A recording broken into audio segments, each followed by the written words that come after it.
तो जो हम बोल रहे थे वो ये कि FeSO4 अपने अंदर एब्जॉर्ब कर लेता है NO को और ये ब्राउन रिंग बनाता है। जानते हो बेटा, यह ब्राउन रिंग जो है वो फेमस है क्या चीज के लिए? तो Fe के ऑक्सीडेशन नंबर के लिए। याद रखना, जनरली किसी कॉम्प्लेक्स में, बहुत ध्यान से सुनना सभी लोग, जनरली किसी भी कॉम्प्लेक्स में अगर कोई न्यूट्रल मॉलिक्यूल इन्वॉल्व हो, जैसे CuNH3 का होल 4SO4, तो न्यूट्रल मॉलिक्यूल का हम लोग वैलेंसी कितना पुट, न्यूट्रल मॉलिक्यूल का ऑक्सीडेशन नंबर कितना पुट कर लेते हैं? 0। ये -2, ये +2। अरे बेटा, ये न्यूट्रल मॉलिक्यूल के रूप में कभी कभी वाटर भी देखने को मिलता है, अमोनिया देखने को मिलता है, कभी कभी कार्बन मोनोऑक्साइड और कभी कभी नाइट्रिक ऑक्साइड। कार्बन मोनोऑक्साइड होता है तो उसको मेटेलिक कार्बोनाइल बोलते हैं। नाइट्रिक ऑक्साइड अगर होता है तो उसको मेटेलिक नाइट्रोसाइल बोलते हैं। तो मेटेलिक नाइट्रोसाइल में NO का ऑक्सीडेशन स्टेट कितना पुट करना रहता है? 0। दो ऐसे मॉलिक्यूल हैं, दो ऐसे कॉम्प्लेक्स हैं जहां NO का ऑक्सीडेशन नंबर 0 नहीं +1 होता है, जिसमें एक है ये ब्राउन रिंग। याद रखना, ब्राउन रिंग में NO का ऑक्सीडेशन नंबर कितना होता है? +1, और बाहर में -2, तो अंदर में +1 आयरन। ब्राउन रिंग में आयरन जो है वो किस ऑक्सीडेशन स्टेट में मौजूद होता है? +1 ऑक्सीडेशन स्टेट में मौजूद होता है। अरे बेटा, एक मॉलिक्यूल और याद आ रहा, हालांकि यहाँ के लिए वो प्रासंगिक नहीं है लेकिन फिर भी याद आ रहा है, बताते चलते। एक मॉलिक्यूल होता है जिसको हम लोग बोलते हैं सोडियम नाइट्रोप्रोसाइड। सोडियम नाइट्रोप्रोसाइड होता है Na2FeCN का होल 5NO, ये होता है सोडियम नाइट्रोप्रोसाइड। और सोडियम नाइट्रोप्रोसाइड भी फेमस इसलिए है क्योंकि यहाँ भी जो NO होता है that is present in +1 state, यहाँ भी NO जो है वो प्रेजेंट होता है। याद रहेगा, यह दोनों ऐसा मॉलिक्यूल है जिसमें NO जो है वो मौजूद रहता है क्या चीज के रूप में? +1 स्टेट के रूप में मौजूद होता है। और उस +1 के कारण यहाँ वाला आयरन जो होता है वो +1 स्टेट में है और यहाँ वाला आयरन +2 में ही रहता है। देखो, ये +2 है, ये -5 है। अरे बेटा, तो आयरन यहाँ पर हो गया किस स्टेट में? +2 स्टेट में हो जाता है। ठीक है, तो ये दोनों मॉलिक्यूल याद रखना है क्योंकि यहाँ पर NO जो होता है वो किस स्टेट में है? तो NO +1 स्टेट में है। हम यहाँ से आगे बढ़ते हैं। हम यहाँ से आगे अगर बढ़े तो हमको यहाँ पर दो चीज के बारे में चर्चा और करना है। क्या चीज के बारे में चर्चा और करना है? देखते चलिएगा। अरे बेटा, हमको यहाँ पर चर्चा करना है टर्बुल्स ब्लू और प्रूशियन ब्लू के बारे में। हमको यहाँ चर्चा करना है क्या चीज के बारे में? टर्बुल्स ब्लू और प्रूशियन ब्लू के बारे में। जानते हो, अगर हम लोग K4FeCN6 ले लें, अगर हम लोग कौन सा चीज ले लें? K4FeCN का होल 6 ले लें, ठीक है, और इसको रिएक्शन करवा लें Fe+3 सॉल्ट के साथ, इसको रिएक्शन करवा लें FeCl3 के साथ। सुन बेटा, यहां इस कोऑर्डिनेशन स्फीयर का वैलेंसी कितना, ऑक्सीडेशन नंबर कितना? 4। इसका आयरन का यहां कितना? 3। तो करते क्या है कि इसके आगे में 4 लगा लो, इसके आगे में 3 लगा लो। तो यह 12 यूनिट चार्ज वाला पोटेशियम रिप्लेस हो और उसके जगह पर 12 यूनिट चार्ज वाला कौन आ जाए? आयरन आ जाए बाहर में भी। तो उधर जो कॉम्प्लेक्स बनेगा वो कॉम्प्लेक्स कौन हो जाएगा? Fe4FeCN का होल 6 का होल 3, होल 6 होल 3। अरे बेटा, ये फेरोसोफेरिक साइनाइड है, ये फेरी फेरोसाइनाइड है। बाहर वाला +3 तो फेरी, अंदर वाला +2 तो फेरोसाइनाइड है, फेरी फेरोसाइनाइड है। और वैसे इसका नाम हम लोग बोलते हैं प्रूशियन ब्लू। इसका नाम हम लोग क्या पढ़ते हैं? Prussian blue, Prussian blue. जानते हो बेटा बात क्या है? बात यह है कि एक और कॉम्प्लेक्स होता है जिसमें हम लोग करते क्या हैं कि K3FeCN6 को हम लोग रिएक्शन करवाते हैं, K3FeCN6 को हम लोग रिएक्शन करवाते हैं Fe+2 के साथ। K3FeCN6 को हमने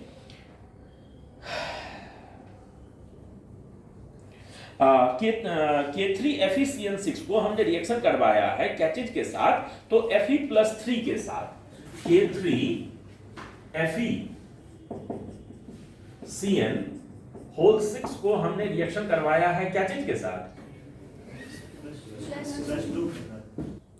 इसको हम लोग रिएक्शन करवा रहे हैं +2 के साथ, माने FeCl2 के साथ। बेटा FeCl2 के साथ रिएक्शन करवाएं तो यहाँ पर या तो पूरा इसको सारा पोटेशियम, देखो इसका दो तरह का हो सकता है। पहला हो सकता है 2 पोटेशियम के बदले में 1 आयरन आ जाए, माने एक हो सकता है ऐसा क्या चीज Fe, एक के रह गया यहाँ पर, और ये हो गया क्या चीज, ये हो गया Fe अंदर में Cn का होल 6 और साथ में और क्या चीज, तो साथ में 2KCl। या अगर सारा का सारा यहाँ पर अगर ये पोटेशियम हटाना है, तो पोटेशियम हटाना है तो हम लोग करते क्या है कि यहाँ पर 2 गुना कर देते हैं और यहाँ 3 गुना कर देते हैं। इसका यहाँ कॉफिशिएंट 2 ले लो और इसका कॉफिशिएंट 3 ले लो, तो अब जो रिएक्शन होगा वो क्या हो जाएगा बोल तो, 6 यूनिट चार्ज वाला इसके 6 यूनिट चार्ज से ये रिप्लेस हुआ है, तो Fe3 और इधर क्या चीज FeCN का होल 6 का होल 2। अरे ये जो चीज है इसको या इसको दोनों को, इनको हम लोग बोलते हैं टर्बुल्स ब्लू। इसको हम लोग क्या नाम देते हैं, TURNB टर्बुल्स, TURNBULL टर्बुल्स ब्लू बोलते हैं। ठीक है, वो प्रूशियन ब्लू है, ये टर्बुल्स ब्लू है। दोनों का फार्मूला अलग अलग साल पूछा जा चुका है, ध्यान देना। देखो अगर अंदर वाला आयरन +2 हो तो प्रूशियन ब्लू, अंदर वाला आयरन अगर +3 हो तो टर्बुल्स ब्लू। ठीक है, अब इसको याद कैसे रखेंगे, तो हमने एक बार बोला बच्चों को कि देखो यहाँ अंदर वाला आयरन जो है +3, T से 3 T से टर्बुल्स, तो बच्चा ने कहा कि सर 2 भी तो T से होता है। तो हमने कहा कि हाँ बात तो सही है तुम्हारा, 2 भी। तो फिर हमने कहा कि सुन 3 में T के साथ R का कॉम्बिनेशन है और टर्बुल्स में भी T के साथ R का कॉम्बिनेशन। अब ना याद रह जाएगा, इतना चर्चा के बाद तो याद रह ही जाएगा किसी न किसी तरह से। 3 में भी T के साथ R आता है, टर्बुल्स में भी T के साथ R आता है। तो अंदर वाला आयरन अगर +3 स्टेट में रहे तो टर्बुल्स ब्लू, अंदर वाला आयरन अगर +2 स्टेट में रहे तो प्रूशियन ब्लू कहलाता है। इतना बात अच्छे से समझ गए थे सभी लोग, ये पूरा कहानी समझ में आ गया था, प्रूशियन ब्लू टर्बुल्स ब्लू क्या चीज होता है। अरे बेटा बात ये कहना कि ये हम लोग चर्चा कर रहे थे अभी क्या चीज के बारे में, तो आयरन के बारे में, आयरन के कंपाउंड के बारे में। आयरन के कंपाउंड के बारे में कुछ और चीज कहकर हमको ये अब टॉपिक खत्म भी करना है। जो 2 चीज बताए हैं वो दोनों याद रखना, जो चीज अभी तक बताए हैं। सुनो कहना क्या है, एक मॉलिक्यूल होता है जिसको हम लोग बोलते हैं मोहर सॉल्ट। एक मॉलिक्यूल होता है जिसको हम लोग क्या बोला करते हैं, मोहर सॉल्ट बोला करते हैं। मोहर सॉल्ट का फॉर्मूला होता है FeSO4 NH4 का होल 2SO4.6H2O, FeSO4 NH4 का होल 2SO4 डॉट क्या चीज 6H2O। अरे बेटा इसको हम लोग क्या बोला करते हैं, इसको हम लोग बोला करते हैं मोहर सॉल्ट बोला करते हैं। मोहर सॉल्ट जानते हो क्या चीज, जो ध्यान से सुनना, सॉल्ट एनालिसिस में सबका ध्यान ये मेरी तरफ है। सॉल्ट एनालिसिस में अगर हमको Fe+2 सॉल्ट कहीं यूज करना हो, कोई क्वांटिटिव एनालिसिस कर रहे हैं कि कितना ग्राम डालने से कौन कितना ग्राम बनेगा, और वहां पर हमको सॉल्ट एनालिसिस में यूज करना है कौन सा चीज, Fe+2 सॉल्ट। तो Fe+2 सॉल्ट के रूप में ग्रीन विट्रियोल भी यूज कर सकते हैं, लेकिन याद रखना ग्रीन विट्रियोल इफ्लोरोसेंट नेचर दिखाता है।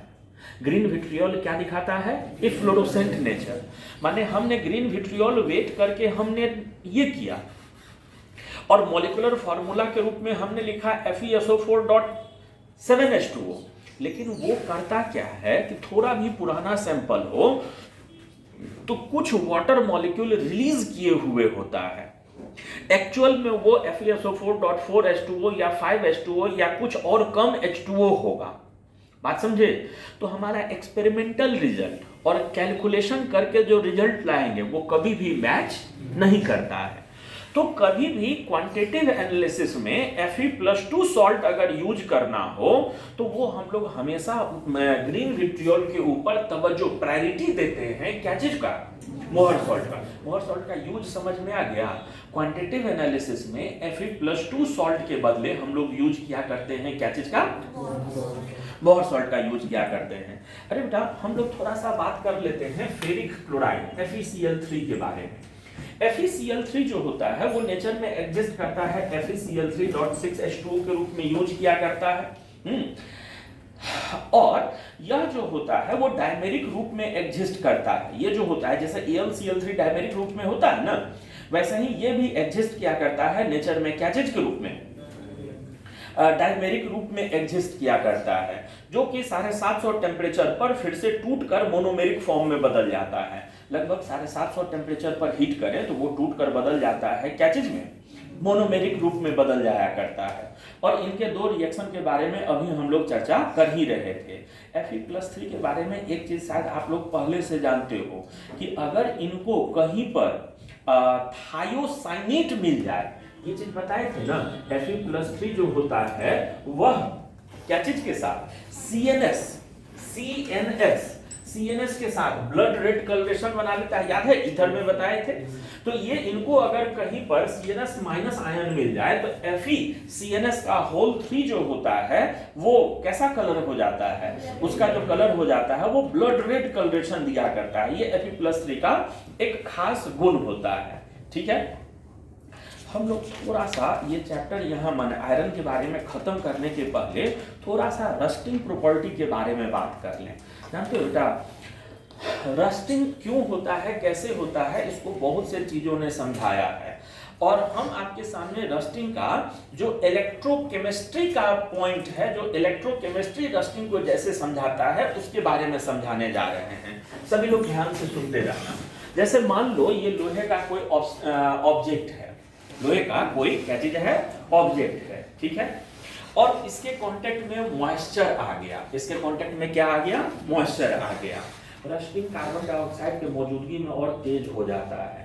कार्बन डाइऑक्साइड मौजूद रहने से ये वाटर में कार्बन डाइऑक्साइड घुलकर सॉल्यूशन को एसिडिक बना देता है, जिसके कारण जो प्रोसेस हम चर्चा करने जा रहे हैं वो और फास्ट हो जाता है। कार्बन डाइऑक्साइड हटा दे तो रस्टिंग रुक जाए ऐसी बात नहीं होती है, लेकिन कार्बन डाइऑक्साइड रहने से रस्टिंग तेज हो जाता है, ये पक्का है। तो उसको भी इसी तरीके से समझाया जाता है। जानते हो होता क्या है? ये मॉइस्चर जब आता है तो यहाँ नीचे में जो आयरन के एटम होते हैं वो अपना इलेक्ट्रॉन रिलीज करके खुद को बदल लेते हैं Fe+2 में।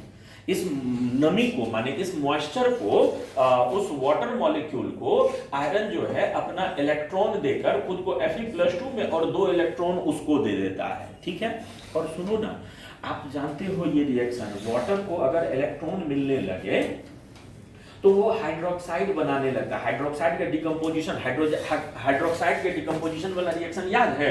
ये 4OH- जो होता है ये बदल जाता है 2H2O + O2 + 4 इलेक्ट्रॉन में बदल जाता है। देखो तो यही रिएक्शन होता है ना हाइड्रोक्साइड का डिकम्पोजिशन वाला। तो यहाँ पर मॉइस्चर है, उसको इलेक्ट्रॉन भी मिल गया। अगर थोड़ा सा ऑक्सीजन का साथ मिल जाए, मॉइस्चर है, इलेक्ट्रॉन भी मिल गया इसके द्वारा, थोड़ा सा ऑक्सीजन का साथ अगर मिल जाए तो वो यही बिल्कुल उल्टा रिएक्शन माने 2H2O ऑक्सीजन + 4 इलेक्ट्रॉन ये बदल जाता है क्या चीज में? OH- में। और Fe+2 से ज्यादा स्टेबल Fe+3 होता है, ये तो बताए ही थे। तो Fe+2 से ज्यादा स्टेबल Fe+3 है तो ये Fe+2 समय के साथ खुद को बदल लेता है क्या चीज में? Fe+3 में भी बदल लेता है। और यही Fe+3 इस OH के साथ कंबाइन होकर FeOH3 जो हम लोगों को दिखता है क्या चीज के रूप में? रस्ट के रूप में दिखता है। तो रस्टिंग के पीछे का जो इलेक्ट्रोकेमिस्ट्री का सिद्धांत है वो इसी तरह से काम करता है। जानते हो बेटा रस्टिंग को बचाने के लिए इलेक्ट्रोकेमिस्ट्री जो उपाय देता है, रस्टिंग को बचाने के लिए इलेक्ट्रोकेमिस्ट्री जो उपाय बताता है उस उपाय को हम लोग बोलते हैं cathodic protection through anodic sacrifice. क्या नाम बोलते हैं? Cathodic protection through. नाम सुनने में जरूर विचित्र सा लग रहा हो, लेकिन ये होते हुए आप सब लोग देखे हैं। Cathodic protection through anodic sacrifice होते हुए सब लोग देखे हैं। किया जाता है कि जो भी लोहा का पोल है या रेलवे लोहा का लाइन है, देखोगे लोहा का पोल कहीं भी गाड़ा हुआ होता है तो उस पोल में एक तार निकला हुआ होता है जो जमीन के अंदर गया हुआ होता है। उस पोल में एक तार जमीन के अंदर से लाकर कसा हुआ होता है। जानते हो बेटा करते क्या है कि ये यहाँ पर इसको एक तार से जोड़े और जमीन के नीचे में मैग्नीशियम का टुकड़ा डाल दिए, जमीन के नीचे में उसका कनेक्शन कर दिए हैं। जमीन के नीचे गड़ा हुआ कौन सा टुकड़ा से? मैग्नीशियम के टुकड़ा से। अरे बेटा इलेक्ट्रोकेमिस्ट्री में आप पढ़े हो ना कि कौन एनोड के तरह काम करेगा, कौन कैथोड के तरह। ये कोई हाफ सेल अकेले नहीं डिसाइड करता, ये डिसाइड करता है अपोजिट हाफ सेल का रिडक्शन पोटेंशियल कितना है। जिसका रिडक्शन पोटेंशियल जितना कम होगा वही ना काम करेगा क्या चीज के रूप में? एनोड के रूप में काम किया करेगा। जिसका रिडक्शन पोटेंशियल जितना कम होगा, जो जितना ज्यादा रिएक्टिव मेटल होगा, वो काम करेगा क्या चीज के जैसा? एनोड के जैसा। अगर आयरन का कनेक्शन हमने मैग्नीशियम के साथ कर दिया है तो जितना ये इलेक्ट्रॉन डेंसिटी इस पर डेवलप करवाता, आयरन यहाँ पर जितना इलेक्ट्रॉन डेंसिटी डेवलप करवाता, ये मैग्नीशियम जमीन के अंदर वाटर से रिएक्शन करके उससे ज्यादा इलेक्ट्रॉन डेंसिटी यहाँ डेवलप करवा लेता है। मेटल पर, इस मेटल पर मैग्नीशियम क्या कर लिया? मैग्नीशियम वाटर से रिएक्शन करके इतना इलेक्ट्रॉन डेवलप कर लिया है कि वो इलेक्ट्रॉन इस तार के थ्रू इस आयरन के ऑब्जेक्ट पर भरा पड़ा है इलेक्ट्रॉन। अब अगर गलती से कोई आयरन अगर Fe+2 में बदल भी गया तो इस मेटल पर जो इलेक्ट्रॉन भरा पड़ा है वही इलेक्ट्रॉन बाहर से आकर इसको फिर से बदल देगा क्या चीज में? Fe+2 में बदल देगा। माने इस बात समझ गए? Fe+2 को Fe में बदल देगा। बात समझ गए क्या हो रहा है? अगर खराब होगा तो ये धीरे धीरे खराब होगा, जैसे जैसे रिएक्शन करता जाएगा ये। तो ये अगर मेटल का टुकड़ा खराब हुआ, साल भर बाद फिर से कोरेंगे, फिर से नया मैग्नीशियम का टुकड़ा डाल देंगे।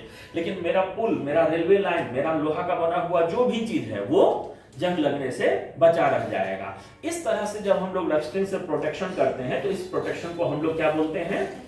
Cathodic protection through anodic sacrifice. Anode को हम सेक्रीफाइस कर रहे हैं, लेकिन मेरा ये जो कैथोड है उसके साथ बना हुआ वो क्या रह जा रहा है? प्रोटेक्टेड रह जा रहा है। तो उम्मीद है रस्टिंग का ये थ्योरी भी आप लोगों को समझ में आ गया होगा कि ये रस्टिंग, इलेक्ट्रोकेमिस्ट्री रस्टिंग को कैसे समझाता है, उसके बारे में हम लोग चर्चा कर रहे थे। अरे बेटा ये हम लोग अभी तक चर्चा कर रहे थे क्या चीज के बारे में? तो अभी तक हम लोग चर्चा कर रहे थे आयरन के एक्सट्रैक्शन और उसके कंपाउंड के बारे में। जो दूसरा मेटल हम लोगों को जो इंपॉर्टेंट है, जिसमें सबसे ज्यादा क्वेश्चन आयरन के बाद, आयरन से भी ज्यादा इंपॉर्टेंट इनफैक्ट ये होता है, और वो हम लोग चर्चा करने जा रहे हैं कॉपर का एक्सट्रैक्शन के बारे में। कॉपर के ओर और कॉपर के एक्सट्रैक्शन के बारे में चर्चा करने चल रहे हैं। देखते चलिएगा।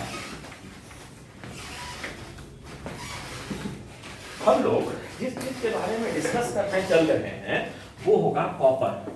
ठीक है, कॉपर के जो इंपॉर्टेंट ओर्स होते हैं वो ये सब होता है। एक होता है कॉपर पायराइट, जिसको चेल्कोपायराइट भी बोलते हैं।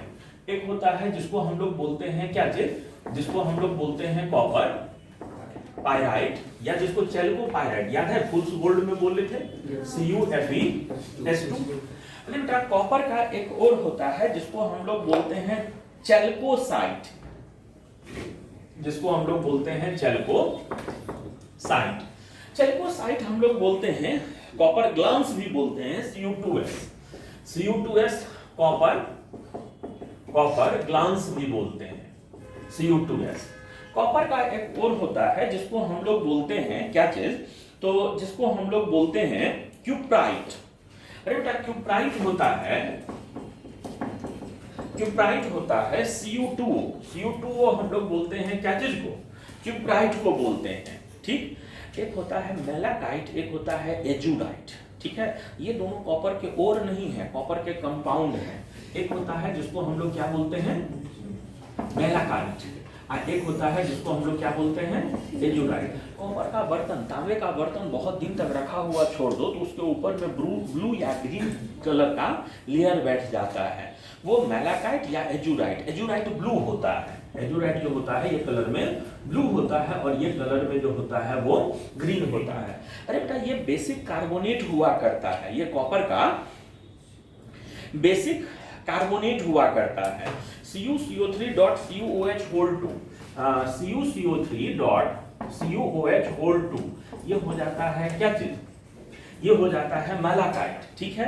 और 2CuCO3 रहे, इसका रेशियो 2:1 अगर खाली हो, डॉट CuOH होल 2 रहे, तो इसको हम लोग बोलते हैं क्या चीज, इसको हम लोग बोलते हैं एजुडाइट बोलते हैं।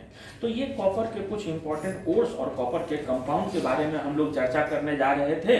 कॉपर सबसे ज्यादा मिलता है कॉपर पायराइट या कॉपर ग्लांस के रूप में, और इन्हीं लोगों से मेनली इसका एक्सट्रैक्शन होता है। हम एक एक करके कॉपर के एक्सट्रैक्शन पर बोलने जा रहे हैं। जब भी हम एक्सट्रैक्शन समझा रहे हों, बहुत ध्यान से सुनना है। एक्सट्रैक्शन वगैरह कहानी टाइप का चीज है, फिर से घर पर जाकर एक्सट्रैक्शन ही पढ़ना पड़ रहा है, इसका मतलब क्लास में ध्यान से नहीं सुने हैं। इतना ध्यान से सुन ले कि फिर से इसको पढ़ने का झंझट न पड़े, ध्यान से सुनते चलिएगा। अरे बेटा, एक बार आप लोग को बताए थे कि कोई भी सल्फाइड ओर हो तो उसका कंसंट्रेशन करने का तरीका फिक्स होता है। कौन सा तरीका? Froth flotation process. कोई भी अगर सल्फाइड ओर हो तो उसका कंसंट्रेशन फिक्स होता है। तो ये भी सल्फाइड ओर है, तो इसका भी कंसंट्रेशन जो हम लोग कर लेते हैं, वो कंसंट्रेशन कर लिया जाता है कौन सा प्रोसेस से? तो कंसंट्रेशन हम लोग कर लेते हैं फ्रॉथ फ्लोटेशन प्रोसेस से, इसका कंसंट्रेशन कर लिया जाता है, ठीक है। इसका कंसंट्रेशन हम लोग कर लेते हैं कौन सा प्रोसेस? फ्रॉथ फ्लोटेशन प्रोसेस में, फ्रॉथ फ्लोटेशन प्रोसेस में हम लोग करते क्या थे याद है?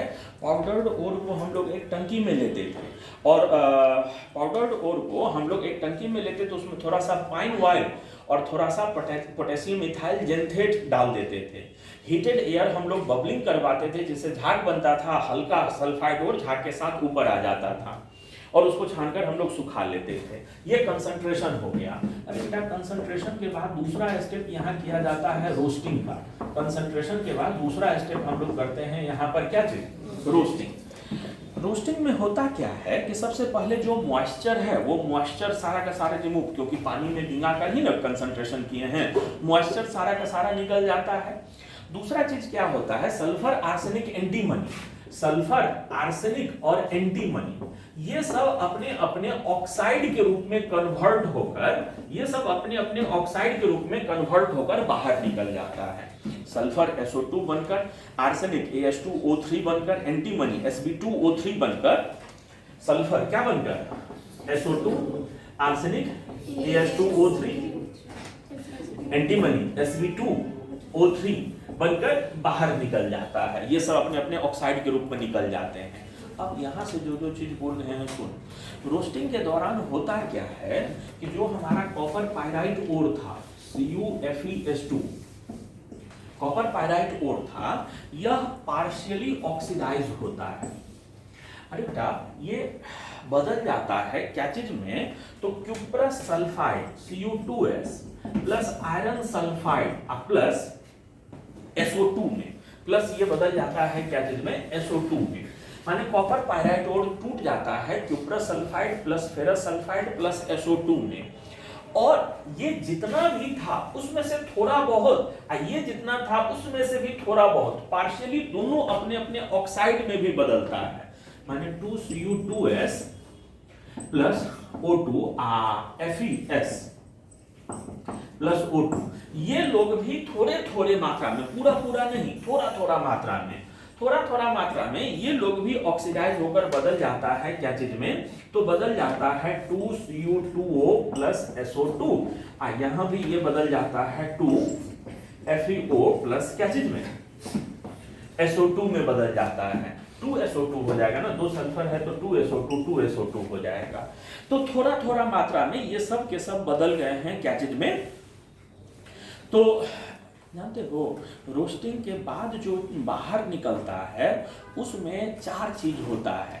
आयरन का ऑक्साइड, आयरन का सल्फाइड, कॉपर का ऑक्साइड, कॉपर का सल्फाइड, चारों चीज होता है। जो रोस्टिंग के बाद मटेरियल निकलता है उसमें चारों चीज मौजूद रहेगा। क्या क्या चीज मौजूद रहेगा? Partially copper sulphide, copper oxide, cuprous sulphide, cuprous oxide, और पार्शियली आयरन सल्फाइड और आयरन ऑक्साइड, चारों चीज मौजूद रहता है।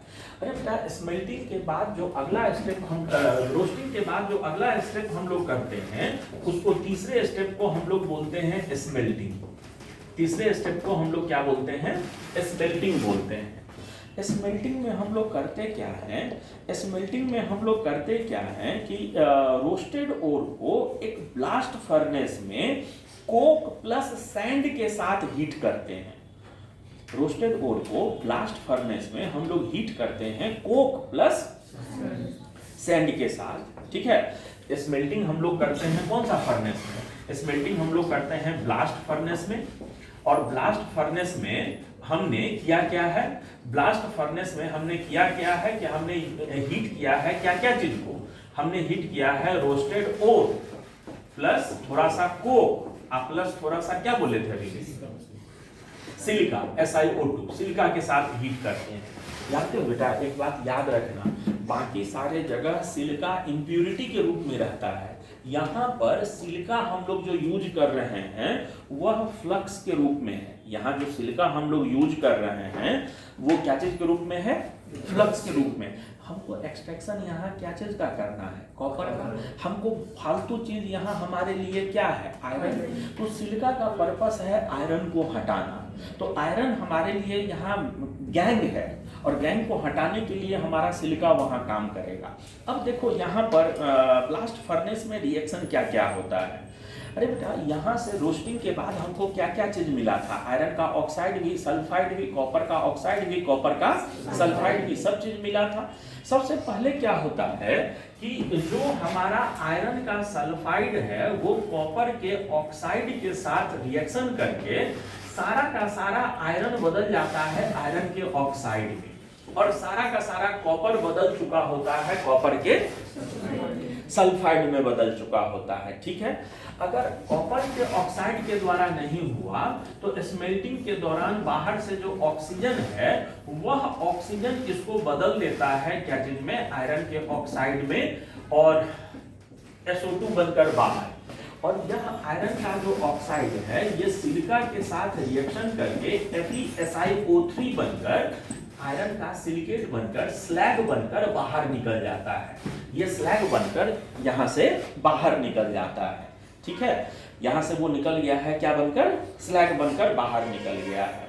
अब सुन, तो यहाँ से हमारा सारा का सारा आयरन जो है निकल चुका है क्या बनकर, स्लैग बनकर बाहर निकल चुका है। और कॉपर जो हमारा है वो मोस्टली कन्वर्ट हो चुका है क्या चीज के रूप में, क्यूप्रस सल्फाइड के रूप में। कॉपर यहाँ मोस्टली क्या चीज में कन्वर्ट हो चुका है, क्यूप्रस सल्फाइड के रूप में। जानते हो यहाँ से जो कॉपर निकलता है उसको कॉपर मैट बोलते हैं। यहाँ से जो कॉपर निकलता है उसको हम लोग क्या बोला करते हैं, उसको हम लोग बोला करते हैं कॉपर मैट बोला करते हैं। जो मोस्टली क्या मोस्टली उसमें क्या चीज होता है, मोस्टली उसमें होता है Cu2S होता है।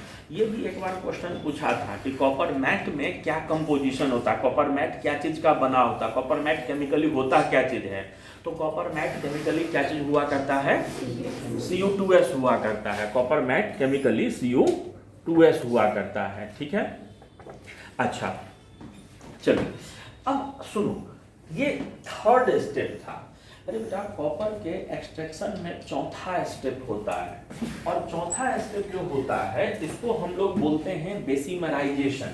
चौथा जो स्टेप होता है इसको हम लोग बोलते हैं क्या चीज, बेसिमराइजेशन बोलते हैं। फोर्थ स्टेप को बेसिमराइजेशन बोलते हैं। बेसिमर कन्वर्टर एक बर्तन होता है, सीमेंट मिक्सर मिलाने वाला बर्तन देखें, वो घूमते रहता है, बिल्कुल उसी शेप का बर्तन होता है बेसिमर कन्वर्टर। बेसिमर कन्वर्टर में वो जो बर्तन उस शेप का होता है, उस शेप वाले बर्तन में अंदर में लेयर के रूप में, यहाँ लेयर के रूप में होता है सिलिका। अंदर लाइनिंग होता है क्या चीज का, सिलिका का। सिलिका लाइनिंग इसलिए है कि अगर कोई आयरन यहाँ से बचा हुआ रह गया तो वो सिलिका के साथ रिएक्शन करके क्या चीज में बदल जाए, आयरन सिलिकेट के रूप में निकल जाए, ठीक है। अगर कोई आयरन बचा हुआ है तो वो आयरन बाहर निकल जाए सिलिका के साथ रिएक्शन करके क्या चीज के रूप में, FeSiO3 के रूप में। अब सुनो, एक बार एक चीज आप लोगों को एक बार बताए थे कि 3 मेटल पायरोमेटलर्जी में ऐसा होता है जिसमें बाहर से रिड्यूसिंग एजेंट मिलाने का जरूरत नहीं पड़ता है। तीन मेटल का एक्सट्रैक्शन ऐसा है, पायरोमेटलर्जी है। पायरोमेटलर्जी में हम लोग मेटल को तब तक हीट करते रहते हैं जब तक वो अपने ऑक्साइड में नहीं बदल जाए। पायरोमेटलर्जी होने के बावजूद भी तीन ऐसे मेटल हैं जिसमें बाहर से रिड्यूसिंग एजेंट मिलाने का जरूरत नहीं पड़ता है। एक बताए थे कार्बन फैमिली में Pb, दूसरा था कॉपर, तीसरा मरकरी। कॉपर में भी वही चीज होता है। कॉपर में जानते हो अब क्या होता है? सबसे पहले ये जो 2Cu2s है, 2Cu2s ये ऑक्सीजन के कांटेक्ट में आकर बदलता है Cu2O प्लस SO2 में बदलता है, ठीक है।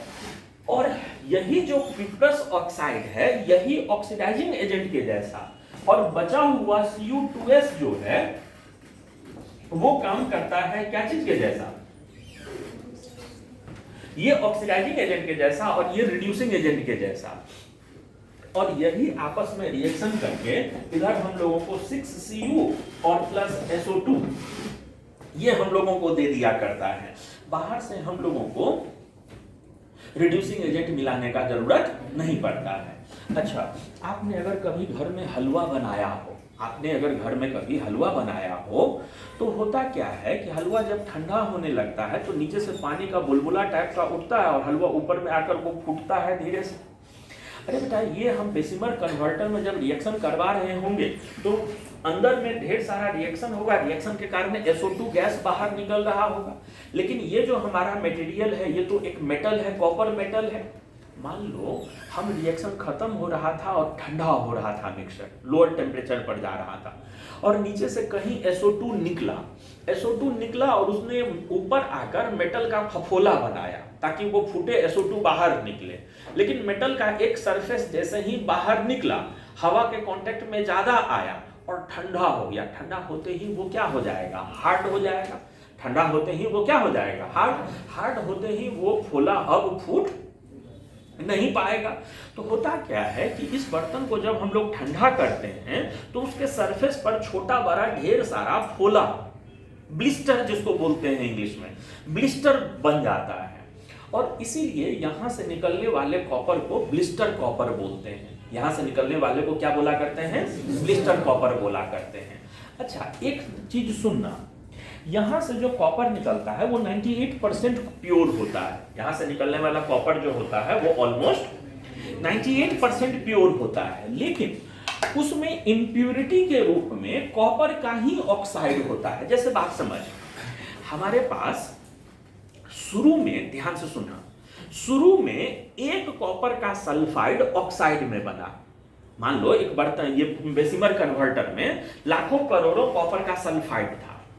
पहला वाला कॉपर का ऑक्साइड सल्फाइड में बना तो अपने बगल वाले कॉपर सल्फाइड को रिड्यूस कर दिया, ठीक। फिर एक सल्फाइड ऑक्साइड में बना तो फिर अपने बगल वाले को ये कर दिया।